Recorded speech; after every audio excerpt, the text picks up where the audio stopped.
Poser un garrot tourniquet. Ce bois, le but c'est de serrer. Utiliser un défibrillateur. Ou encore faire un massage cardiaque. Des gestes qui peuvent sauver la vie et qu'il est donc important de connaître. Ce samedi matin, 9 personnes écoutaient les conseils de Laurence et Noël, bénévoles à la Croix-Rouge. Une formation inédite, avec des gestes qui ne font d'habitude pas partie des initiations au premier secours. Habituellement, on ne voit pas, par exemple, l'hémorragie, et notamment le garrot avec tourniquet, qui est effectivement quelque chose qui vient juste qui n'est pas dans les référentiels qu'on fait sur les formations plus longues aujourd'hui auprès du grand public.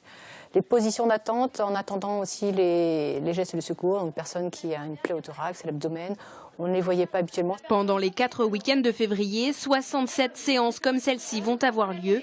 860 places ont été ouvertes et la moitié des séances est déjà complète. Après les attentats de novembre, les demandes pour apprendre ces gestes ont augmenté.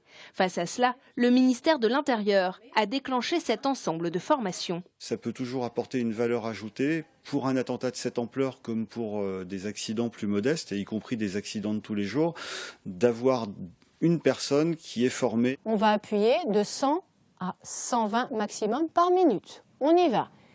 Pour les participants, le principal objectif est surtout d'améliorer leur confiance en eux face à un accident ou un événement grave. Je connaissais rien du tout, donc ça m'est arrivé d'être en situation une fois avec une personne donc, qui avait une plaie à la tête, qui saignait abondamment, et j'ai été vraiment, je me suis retrouvée vraiment dans une situation difficile et on ne sait pas trop comment procéder, et c'est vraiment angoissant. Ça me permettra peut-être de réagir par rapport à une situation. C'est ce qui importe pour moi en fait.